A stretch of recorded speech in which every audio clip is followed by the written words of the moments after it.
Atos dos Apóstolos, capítulo 1. Prezado Teófilo, no primeiro volume deste livro, escrevi a respeito de tudo que Jesus começou a fazer e a ensinar, até o dia em que ele se despediu dos apóstolos, aqueles que ele havia escolhido por meio do Espírito Santo, e foi levado ao céu. Depois de sua morte, ele se apresentou vivo a eles, em diferentes lugares, por um período de 40 dias. Nesses encontros face a face, ele os orientou sobre assuntos concernentes ao reino de Deus. Entre os encontros e refeições, ele os aconselhou a não deixar Jerusalém, mas a esperar pelo que o Pai prometeu, a promessa que vocês ouviram de mim. João batizou com água, mas vocês serão batizados com o Espírito Santo. E isso acontecerá logo. Na última vez em que se reuniram, eles perguntaram: Mestre, o Senhor vai restaurar o reino a Israel agora? Chegou o momento? Ele respondeu: Vocês não devem tentar descobrir a hora. Determinar o tempo é responsabilidade do Pai. Vocês vão receber o Espírito Santo, e quando ele vier, vocês serão minhas testemunhas em Jerusalém, por toda a Judéia e Samaria, e até mesmo nos confins da terra. Essas foram suas últimas palavras. Enquanto observavam, ele foi levado e desapareceu numa nuvem. Eles ficaram ali, olhando para o céu vazio. De repente, 2 homens vestidos de branco apareceram e disseram: Galileus, por que estão parados olhando para o céu? Este mesmo Jesus, que vocês viram ser levado para o céu, voltará, tão certa e misteriosamente quanto partiu. Eles deixaram o Monte das Oliveiras e voltaram para Jerusalém, distante dali cerca de 1 quilômetro. Foram para a sala que usavam como local de reunião, que ficava no andar superior de uma casa. Pedro, João, Tiago, André, Filipe, Tomé, Bartolomeu, Mateus, Tiago, filho de Alfeu, Simão o Zelote, Judas, filho de Tiago. Eles concordaram em permanecer ali, unidos em oração, incluindo as mulheres. Também estavam ali a mãe de Jesus, Maria, e os irmãos dele. Enquanto estavam ali cerca de 120 pessoas, Pedro começou a dizer-lhes: Amigos, há muito tempo o Espírito Santo falou por meio de Davi sobre Judas, que se tornou o guia dos que prenderam Jesus. As Escrituras tinham de ser cumpridas. Judas era um de nós e tinha lugar designado neste ministério. Vocês sabem que ele aceitou aquele suborno maldito, comprou um pequeno terreno e teve um fim trágico. Sua barriga rasgou-se e suas vísceras se espalharam. Todos em Jerusalém sabem disso e chamam o lugar Campina do Assassinato. É conforme lemos nos Salmos, que seu lugar fique deserto, de modo que ninguém more lá. E também o que foi escrito depois, que outro assuma seu posto. Judas deve ter um substituto. Deve ser alguém do nosso grupo, alguém que está conosco desde o tempo em que Jesus foi batizado por João até o dia de sua ascensão, sendo também testemunha de sua ressurreição. Eles indicaram 2 nomes: José Barsabás, apelidado de Justo, e Matias. Então oraram: Ó Deus, Tu conheces cada um de nós no íntimo. Mostra-nos qual destes 2 escolhes para assumir este ministério de liderança, o lugar que Judas abandonou para seguir seu próprio caminho.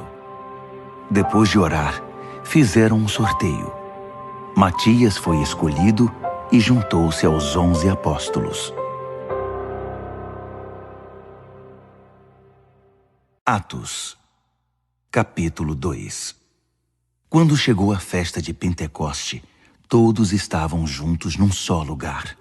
Inesperadamente, um som parecido com o de um vento ganhou força, e ninguém sabia de onde vinha. Todo o lugar foi tomado por aquele som. Em seguida, como um fogo que irrompe, o Espírito Santo se espalhou sobre eles e começaram a falar em diferentes línguas à medida que o Espírito agia. Por essa época, muitos judeus, peregrinos devotos do mundo inteiro, estavam em Jerusalém. Quando ouviram o som, eles vieram averiguar. Para espanto deles, cada um ouvia sua própria língua materna sendo falada por alguém. Sem entender o que estava acontecendo, perguntam-se: eles não são galileus? Como é que estão falando em tantas línguas diferentes? Partos, medos e elamitas, visitantes da Mesopotâmia, Judéia e Capadócia, Ponto e Ásia, Frígia e Panfília, Egito e as partes da Líbia que pertencem a Cirene, imigrantes de Roma, tanto judeus quanto prosélitos, até mesmo cretenses e árabes. Nós os ouvimos falando em nosso idioma, descrevendo atos poderosos de Deus. Atônitos, balançavam a cabeça, sem conseguir entender nada, e diziam uns aos outros: o que está acontecendo aqui? Alguns zombavam. Eles estão bêbados e com vinho barato. Apoiado pelos outros 11 apóstolos, Pedro tomou a palavra e fez este ousado pronunciamento: irmãos judeus, vocês que estão visitando Jerusalém, ouçam com atenção e procurem entender.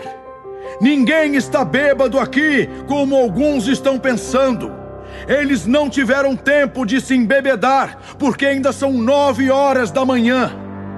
O que está acontecendo é o que o profeta Joel anunciou. Nos últimos dias, Deus diz: vou derramar meu espírito sobre todo tipo de gente. Seus filhos vão profetizar e também suas filhas. Seus jovens terão visões, seus velhos terão sonhos. Quando chegar a hora, vou derramar meu espírito sobre todos os que me servem, homens e mulheres de igual modo, e eles vão profetizar. Mostrarei maravilhas no céu e sinais na terra, sangue, fogo e fumaça. O sol ficará escuro e a lua vermelha antes que chegue o dia do Senhor, o dia tremendo e maravilhoso. E quem pedir ajuda a mim, Deus, será salvo. Irmãos israelitas, ouçam com atenção. Jesus, o Nazareno, homem credenciado por Deus entre vocês, os milagres, as maravilhas e os sinais que Deus fez por meio dele são bem conhecidos. Esse Jesus, conforme o estabelecido no plano de Deus, foi traído por homens que tomaram a lei nas próprias mãos e entregue a vocês, que o pregaram numa cruz e o mataram. Mas Deus desatou as cordas da morte e o ressuscitou. A morte não foi capaz de segurá-lo. Davi previu isso tudo. Eu vi Deus diante de mim o tempo todo. Nada pode me abalar. Ele está ao meu lado. Minha alegria extravasa, exultante. Fixei minha morada na terra da esperança. Sei que nunca me lançarás no Hades. Jamais sentirei o cheiro da morte. Puseste meus pés no caminho da vida, com tua face brilhando como um sol de alegria ao meu redor. Prezados amigos, permitam-me ser franco. Nosso antepassado Davi está morto e sepultado. Seu túmulo está aí, onde todos podem ver. Mas sendo também profeta e sabendo que Deus jurou solenemente que um descendente dele assumiria seu reino, ele previu também a ressurreição do Messias. Não haverá ida ao Hades, nenhum cheiro da morte. Esse Jesus Deus ressuscitou, e cada um de nós aqui é testemunha disso. Depois de ser elevado às alturas e sentar-se à direita de Deus, ele recebeu a promessa do Espírito Santo da parte do Pai e derramou o Espírito que recebeu. É isso que vocês estão vendo e ouvindo. Davi não subiu aos céus, mas disse: Deus disse ao meu Senhor: assente-se aqui ao meu lado direito, até que eu faça dos seus inimigos um descanso para os seus pés. Todo Israel, portanto, entenda isto. Não há lugar para dúvida. Deus fez Senhor e Messias aquele Jesus que vocês crucificaram. Os que ouviam perguntaram a Pedro e aos outros apóstolos: Irmãos, o que vamos fazer agora? Pedro respondeu: Mudem de vida. Voltem-se para Deus e sejam batizados, cada um de vocês, no nome de Jesus Cristo, para que seus pecados sejam perdoados. Recebam o dom do Espírito Santo. A promessa é para vocês e para os seus filhos, mas também para todos os que estão longe. Na verdade, aqueles a quem o Senhor Deus chamar. Ele aprofundou o assunto, insistindo com eles cada vez mais. Saiam enquanto podem.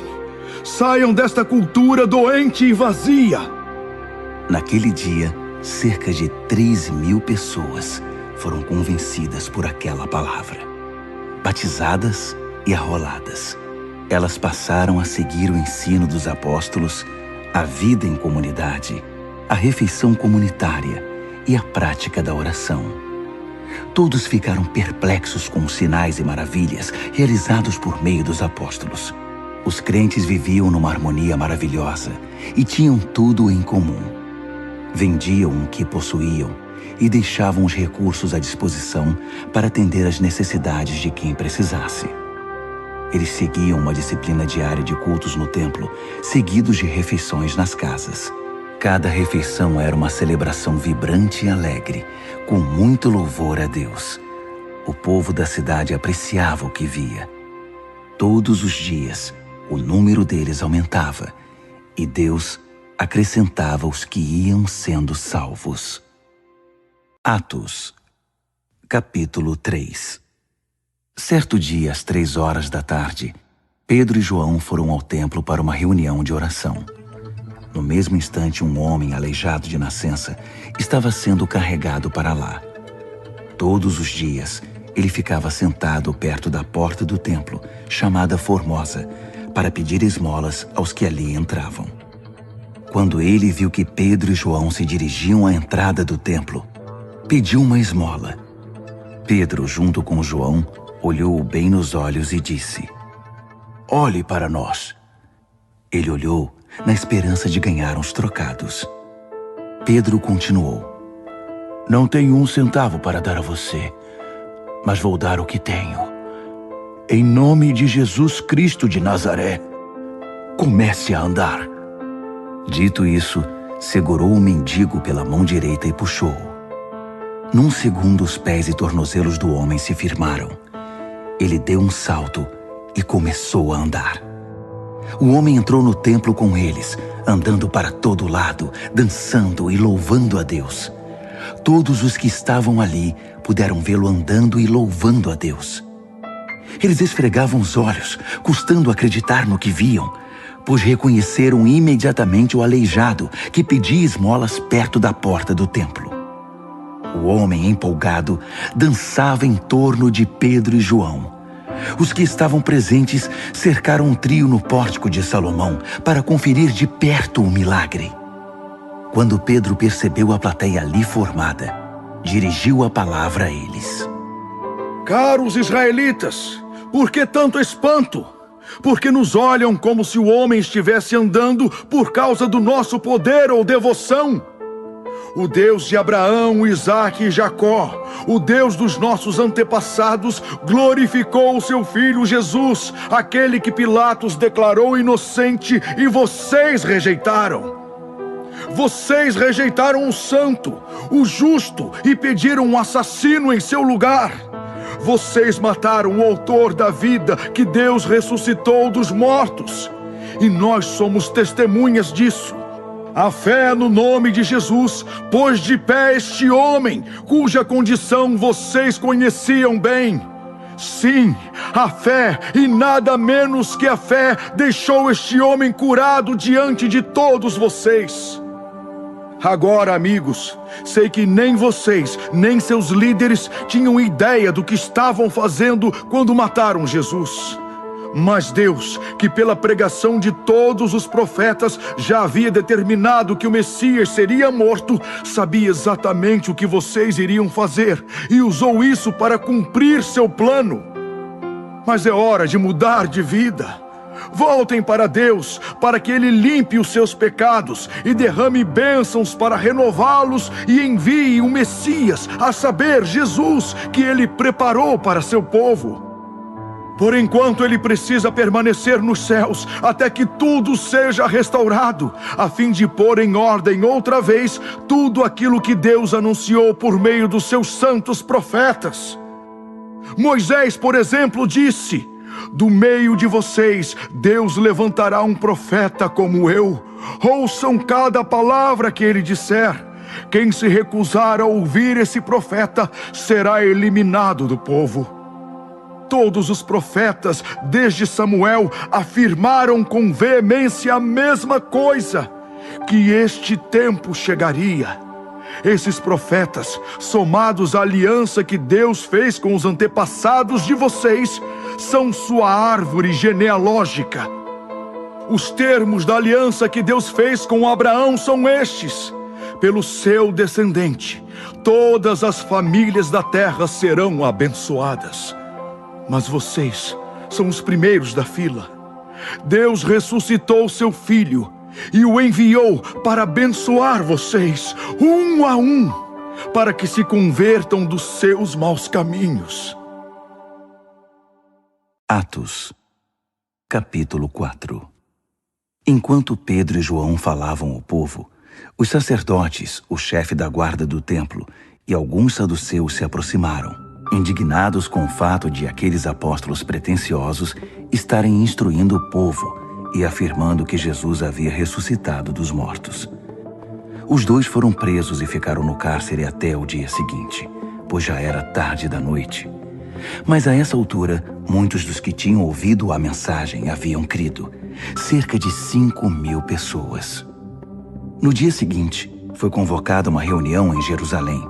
Os governantes, líderes religiosos e mestres da lei judaica, o sacerdote principal Anás e os demais, Caifás, João, Alexandre, enfim, todos que tinham alguma influência estavam lá. Eles puseram Pedro e João no meio da sala e os pressionaram. Quem deu autoridade a vocês? O que pretendem com isso? E naquela hora, cheio do Espírito Santo, Pedro respondeu: governantes e líderes do povo, se fomos trazidos a julgamento hoje por ajudar um homem doente, se estamos sendo investigados por causa desta cura, vou ser bem claro com vocês. Não temos nada a esconder. Foi pelo nome de Jesus Cristo de Nazaré, aquele que vocês mataram numa cruz e que Deus ressuscitou dos mortos. É pelo nome dele que este homem está na presença de vocês, saudável e curado. Jesus é a pedra que os pedreiros rejeitaram, que agora é a principal. A salvação não vem por outro caminho. Nenhum outro nome foi ou será designado para nossa salvação, somente o de Jesus. Eles não conseguiam desviar os olhos de Pedro e João, porque eles se mostravam confiantes e seguros. A fascinação aumentou quando perceberam que os dois eram leigos, isto é, sem formação teológica e com pouca educação formal. Eles reconheceram os antigos companheiros de Jesus, mas com um homem diante deles, de pé e curado, o que poderiam argumentar? Eles os mandaram sair da sala por um instante para que pudessem elaborar uma estratégia. Disseram: o que vamos fazer com esses homens? A esta hora, todos na cidade devem saber do milagre e que eles estão por trás disso. Não há como refutar. Para que isso não vá adiante, temos de ameaçá-los para que eles não mencionem o nome de Jesus a mais ninguém. Eles os chamaram de volta e os advertiram a não mais fazer menção ao nome de Jesus, nem ensinarem seu nome. Mas Pedro e João reagiram. Decidam os senhores se é justo aos olhos de Deus ouvir a ele ou a vocês. Nós não temos dúvida. Não podemos nos calar a respeito do que vimos e ouvimos. Os líderes religiosos fizeram mais ameaças, mas depois os deixaram ir, pois contra eles nada podiam provar que justificasse a prisão. Todo o povo estava louvando a Deus pelo que havia acontecido e sem dúvida iria se revoltar contra essa decisão. Além disso, o homem que havia sido curado tinha mais de 40 anos de idade. Assim que saíram, Pedro e João se reuniram com seus amigos e contaram o que os principais sacerdotes e líderes religiosos tinham dito. Ouvindo o relato, eles ergueram a voz numa bela e harmoniosa oração. Deus forte, que fizeste os céus, a terra e o mar e tudo o que há neles. Pelo Espírito Santo falaste pela boca do teu servo e nosso pai Davi. Nações, por que tanto tumulto? Povos, por que tantos planos? Os líderes da terra brigam por posições. Poderosos se encontram em reuniões de cúpula. Os que negam Deus e se rebelam contra o Messias. Pois de fato, eles se reuniram. Herodes e Pôncio Pilatos com nações e povos, e até mesmo Israel, nesta cidade, para planejar contra seu santo filho Jesus, aquele a quem fizeste Messias, para levar adiante os planos que elaboraste há muito tempo. Agora eles atacam de novo. Cuida destas ameaças e dá aos teus servos confiança e coragem para pregar tua mensagem. Estenda a mão para realizar curas, milagres e maravilhas em nome do teu santo servo Jesus. Enquanto eles oravam, o lugar em que estavam reunidos tremeu. Eles foram cheios do Espírito Santo e continuaram a proclamar a palavra de Deus com coragem e confiança. Toda a comunidade de cristãos estava unida, um só coração, uma única mente. Eles não alegavam direito de propriedade nem do que era deles. Ninguém dizia, isto é meu e de ninguém mais. Eles compartilhavam tudo. Os apóstolos davam um testemunho poderoso da ressurreição do Senhor Jesus e a graça repousava sobre todos eles. Além disso, ninguém do grupo passava necessidade. Os que possuíam campos ou casas vendiam essas propriedades e entregavam o dinheiro da venda aos apóstolos como oferta. Os apóstolos, por sua vez, distribuíam esses recursos de acordo com a necessidade de cada um. José, que os apóstolos chamavam de Barnabé, que significa filho da consolação, levita, nascido em Chipre, vendeu uma propriedade que possuía, trouxe o dinheiro e o entregou como oferta aos apóstolos. Atos, capítulo 5. Mas um homem chamado Ananias, com a conivência da esposa Safira, vendeu uma propriedade e guardou parte do valor da venda para si. Em seguida, entregou o restante aos apóstolos como oferta. Mas inesperadamente, Pedro lhe disse: Ananias, como você permitiu que Satanás o levasse a mentir ao Espírito Santo, escondendo parte do dinheiro da venda da propriedade? Antes de vendê-la, tudo era seu. Depois que a vendeu, poderia ter gastado o dinheiro como quisesse. Como foi cair nessa armadilha? Você não mentiu aos homens, mas a Deus. Assim que ouviu essas palavras, Ananias caiu morto. E todos os que ouviram a conversa ficaram apavorados. Em seguida, alguns jovens levaram o corpo e o sepultaram. Passadas não mais de 3 horas, chegou a esposa dele, sem saber o que havia acontecido. E Pedro lhe perguntou: Diga-me, essa oferta foi o preço total da sua propriedade? Sim, foi esse o preço, ela respondeu. Pedro prosseguiu: O que a levou a ser conivente nessa conspiração contra o Espírito do Senhor? Os homens que sepultaram seu marido estão para chegar, e você será a próxima. Mal ele pronunciou essas palavras, ela caiu morta. Quando os jovens chegaram, encontraram o corpo da mulher, que foi carregado e sepultado ao lado do corpo do marido. Nesse tempo, a igreja inteira e todos os que tomaram conhecimento do fato sentiram um respeito profundo por Deus. Eles perceberam que com Deus não se pode brincar. O trabalho dos apóstolos resultou em muitos sinais da parte de Deus entre o povo. Coisas maravilhosas aconteceram. Eles se reuniam regularmente no templo, no pórtico de Salomão, e a harmonia entre eles era notável. Mas ainda que os admirasse, o povo hesitava em unir-se a eles. Apesar disso, o número dos que passaram a confiar no Senhor aumentava sempre, homens e mulheres, vindos de todos os lugares. Eles chegavam a deixar os doentes na calçada sobre macas, esperando que fossem tocados pela sombra de Pedro quando ele passasse. Multidões vinham das cidades ao redor de Jerusalém, trazendo os enfermos, e todos eram curados. Sentindo-se afrontados com tudo isso, o sacerdote principal e seus aliados, principalmente os saduceus, entraram em ação. Prenderam os apóstolos e os lançaram na cadeia da cidade. No entanto, durante a noite, um anjo de Deus abriu a porta da cadeia e os libertou. E lhes disse: vão ao templo e fiquem firmes. Digam ao povo tudo o que precisa ser dito a respeito dessa vida. Eles obedeceram, entraram no templo ao raiar do dia e prosseguiram com seu ensinamento. Alheios a isso, o sacerdote principal e seus companheiros convocaram o concílio judaico e mandaram buscar os prisioneiros. Ao chegar à cela, os guardas não encontraram ninguém. Voltaram imediatamente e informaram: encontramos a cela trancada e os guardas nas portas, mas quando entramos não havia ninguém. O chefe da guarda do templo e os sacerdotes ficaram confusos. Afinal, o que está acontecendo aqui? Alguém então apareceu e disse: os senhores sabiam que os homens que foram presos estão de volta no templo ensinando o povo?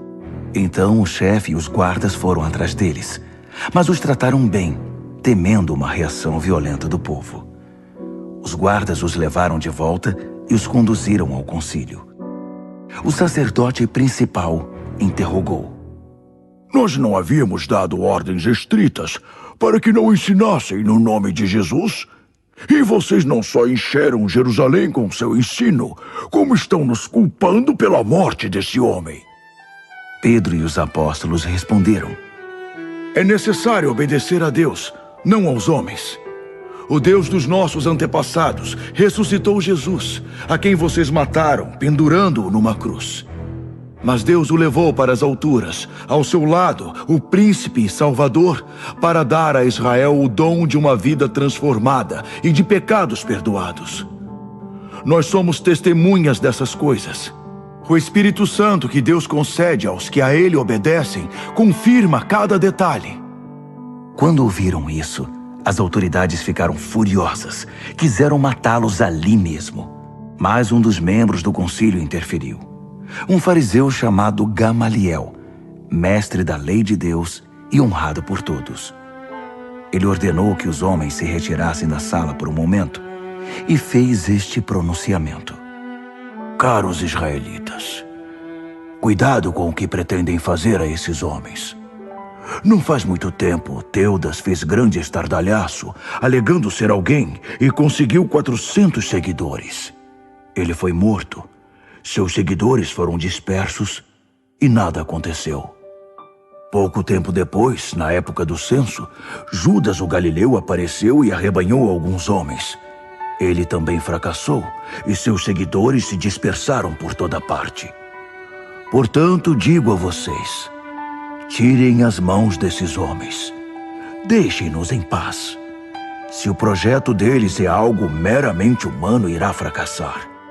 Mas se é de Deus, não há nada que possamos fazer. E é melhor que vocês não sejam flagrados lutando contra Deus. O argumento os convenceu. Eles chamaram os apóstolos de volta. Após mandarem açoitá-los, eles os advertiram a não falar no nome de Jesus e os expulsaram dali. Os apóstolos saíram do concílio exultantes por terem a honra de serem maltratados por causa do nome. e não perderam um minuto sequer. Todos os dias estavam no templo e nas casas, ensinando e pregando a respeito de Cristo Jesus. Atos, capítulo 6. Nesse meio tempo, enquanto o número de discípulos crescia bastante, surgiu certo ressentimento entre os crentes de fala grega, os helenistas, contra os crentes de fala hebraica, porque as viúvas gregas estavam sendo discriminadas na distribuição diária de comida. Os 12 convocaram uma reunião dos discípulos e disseram: Não é certo que abandonemos nossa responsabilidade na pregação e no ensino da palavra de Deus para administrar a assistência aos pobres. Por isso, amigos, escolham 7 homens dentre vocês, em quem todos confiem e que sejam cheios do Espírito Santo e de bom senso, e lhes designaremos essa tarefa. Assim, continuaremos com a tarefa de que fomos incumbidos: oração e anúncio da palavra de Deus. A comunidade concluiu que era uma grande ideia, então escolheram Estevão, homem cheio de fé e do Espírito Santo, Filipe, Prócoro, Nicanor, Timão, Pármenas Nicolau, convertido ao judaísmo de Antioquia. Feita a escolha, a comunidade apresentou-os aos apóstolos, que, orando, impuseram as mãos sobre eles e os comissionaram para aquela tarefa. A palavra de Deus prosperava. O número dos discípulos em Jerusalém crescia dramaticamente. Além disso, um grande número de sacerdotes passou a seguir a fé. Estevão, cheio do poder e da graça de Deus, realizava obras maravilhosas entre o povo, sinais inconfundíveis de que Deus estava entre eles. Mas alguns homens das sinagogas, cujos membros eram escravos libertos, sirineus, alexandrinos e gente da Cilícia e da Ásia, passaram a atacá-lo, a fim de impedir seu trabalho. Entretanto, eles não eram páreo para a sabedoria e a força com que Estevão falava. Por isso subornaram homens para que dissessem a seguinte mentira: Nós o ouvimos amaldiçoar Moisés e Deus. A denúncia incitou os ânimos do povo, de seus líderes e dos mestres religiosos. Eles agarraram Estevão e o levaram perante o concílio. Apresentaram testemunhas subornadas que diziam: Este homem não para de falar contra o lugar santo e contra a lei de Deus. Até o ouvimos dizer que Jesus de Nazaré destruiria este lugar e que daria fim a todos os costumes instituídos por Moisés. Os membros do concílio olharam para Estevão e não conseguiram mais tirar os olhos dele, porque seu rosto parecia o rosto de um anjo.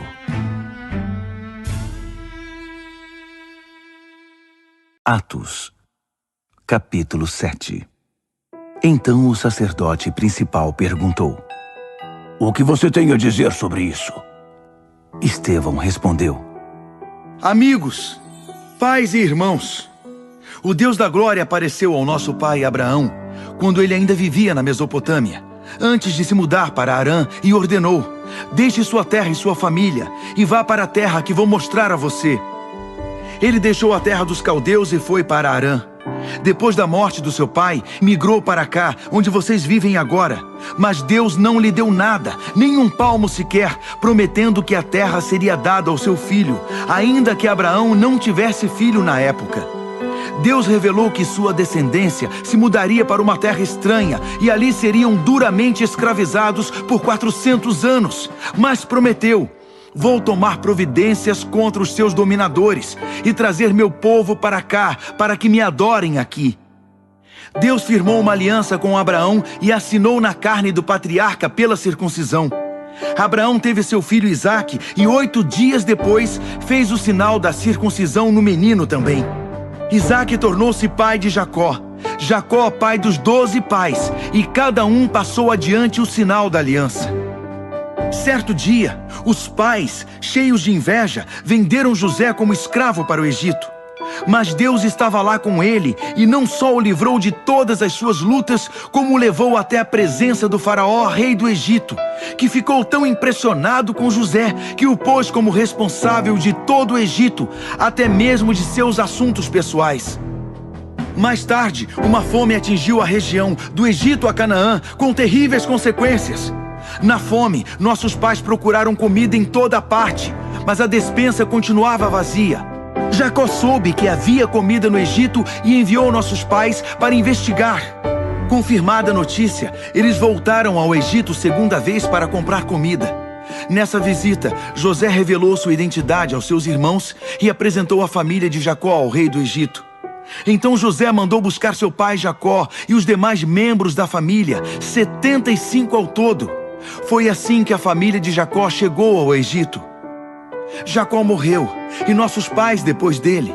Eles foram levados a Siquém e sepultados num túmulo que Abraão havia comprado dos filhos de Amor por um bom dinheiro.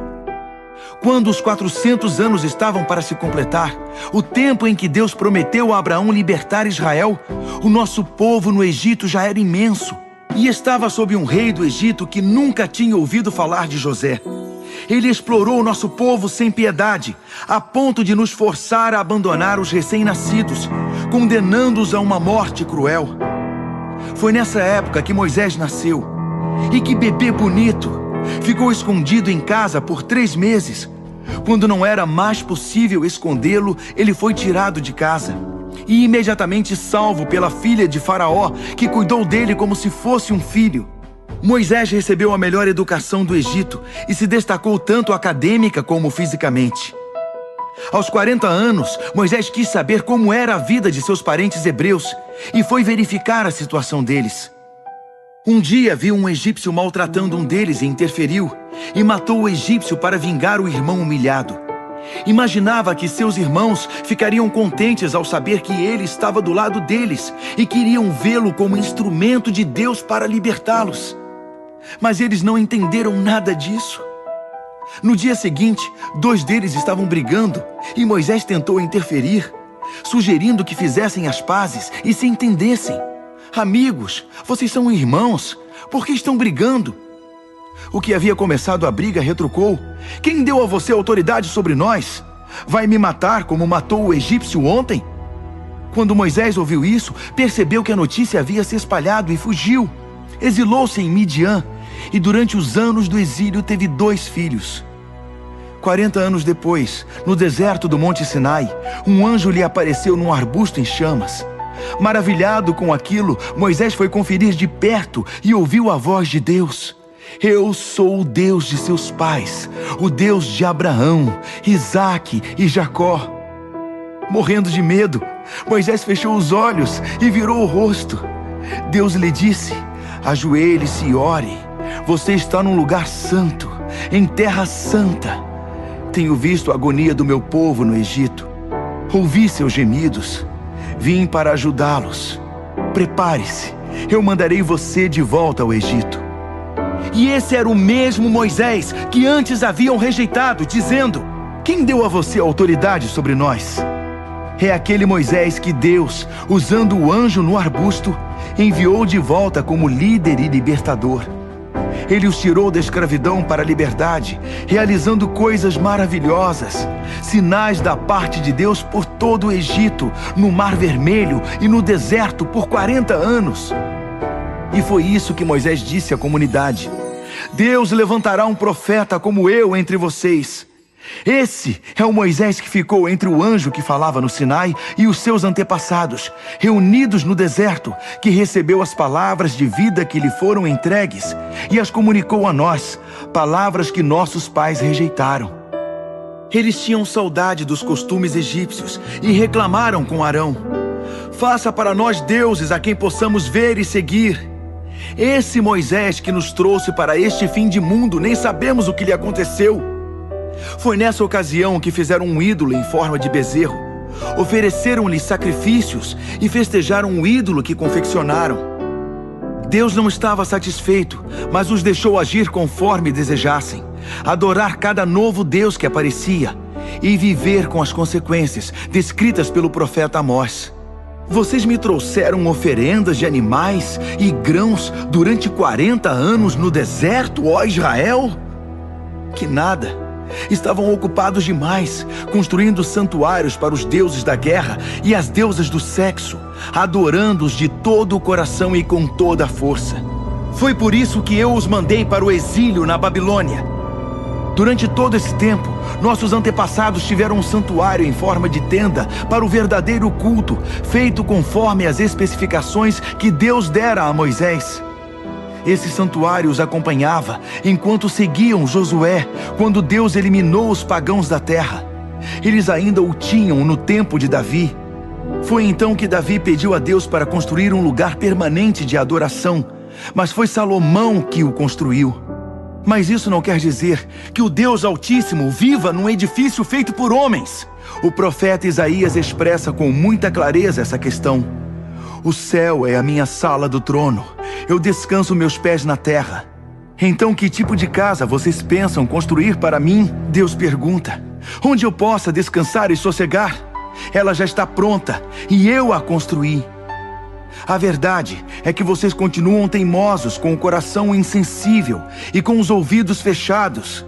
Vocês deliberadamente ignoram o Espírito Santo, como fizeram seus antepassados. Houve pelo menos um profeta que não tenha recebido o mesmo tratamento? Seus antepassados mataram todos os que ousaram anunciar a vinda do justo. E vocês mantêm a tradição da família. São traidores e assassinos, todos vocês. Receberam a lei de Deus que foi entregue por anjos como um presente, mas vocês a desprezaram. Mal ele acabou de falar, o povo deu vazão à fúria, com vaias, assobios e ofensas. Mas Estevão, cheio do Espírito Santo, nem prestou atenção. Tinha olhos apenas para Deus, porque o estava vendo em toda a sua glória, com Jesus ao lado. Ele exclamou: "Oh, vejo os céus abertos e o Filho do Homem ao lado de Deus." Gritando e vaiando, a multidão arremeteu contra ele como um estouro de boiada. Arrastaram-no para fora da cidade e o apedrejaram. Os líderes pediram a um jovem chamado Saulo que tomasse conta das roupas dele. Enquanto as pedras caíam como chuva, Estevão orava: "Senhor Jesus, recebe meu espírito." Em seguida, ajoelhou-se e orou alto o bastante para que todos ouvissem: "Senhor, não os culpe por causa deste pecado." Foram suas últimas palavras. E depois, ele morreu. E Saulo estava ali, comemorando com os assassinos.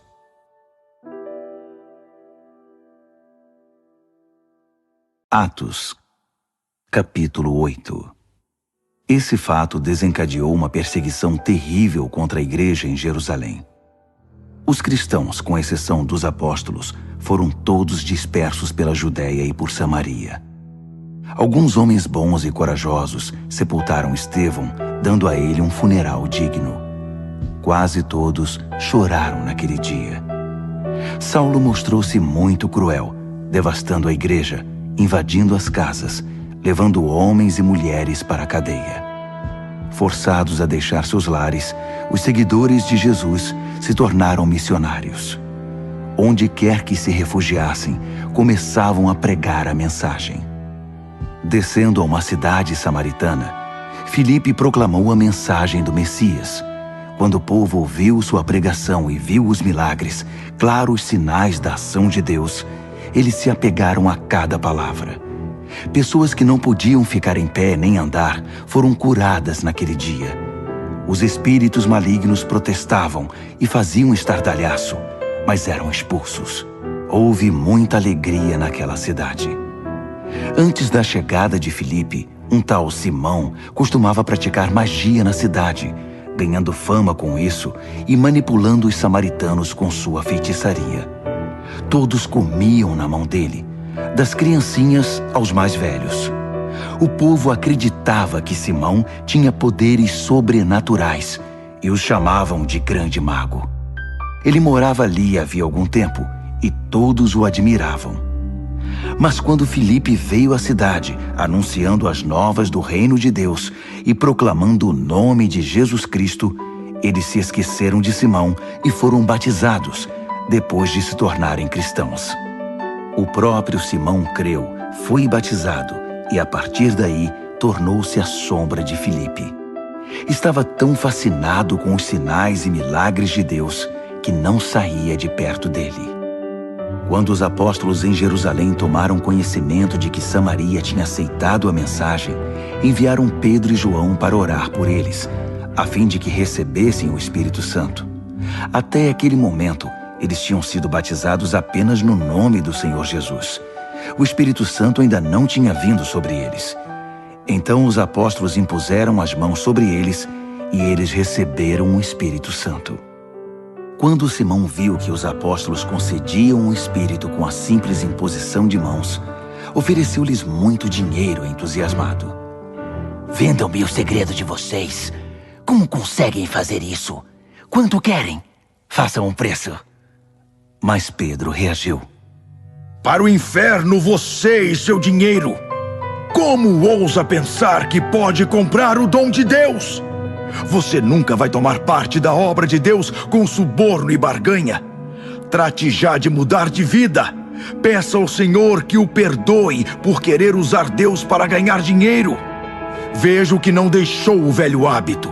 Sua ganância está acabando com você. Oh!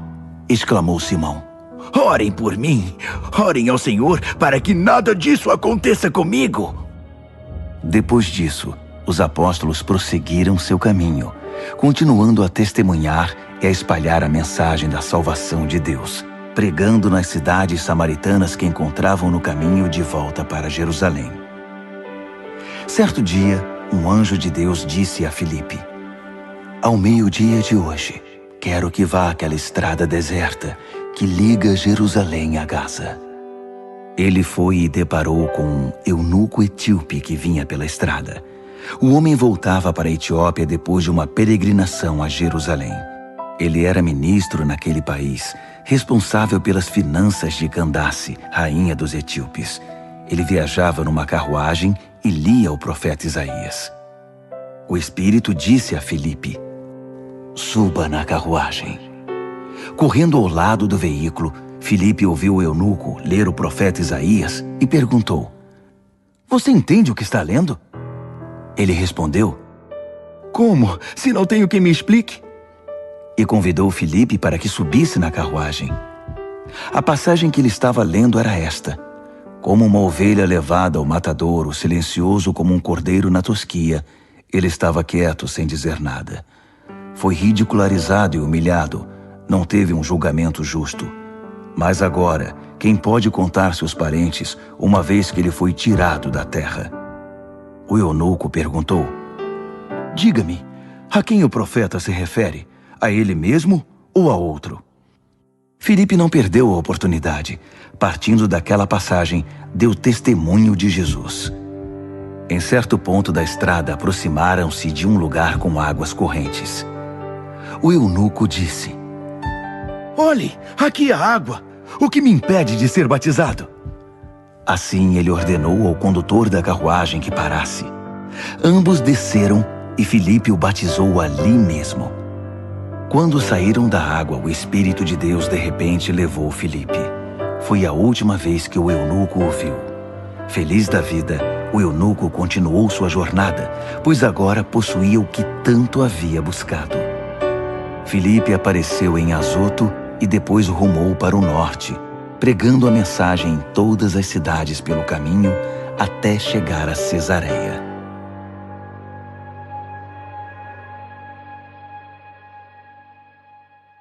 Atos, capítulo 9. Durante todo esse tempo, Saulo promovia uma perseguição incansável aos discípulos do Senhor, ansioso por exterminá-los. Ele solicitou ao sacerdote principal ordens de prisão para apresentar às sinagogas de Damasco. Assim, caso encontrasse ali alguém que pertencesse ao caminho, mulher ou homem, poderia prendê-los e levá-los a Jerusalém. Ele partiu. Já pelas redondezas de Damasco, foi surpreendido por um raio de luz que o cegou. Ele caiu ao chão e ouviu uma voz: Saulo, Saulo, por que você me persegue? Ele perguntou: Quem és, Senhor? Sou Jesus, aquele que você persegue. Quero que se levante e entre na cidade. Ali receberá instruções sobre o que fazer depois.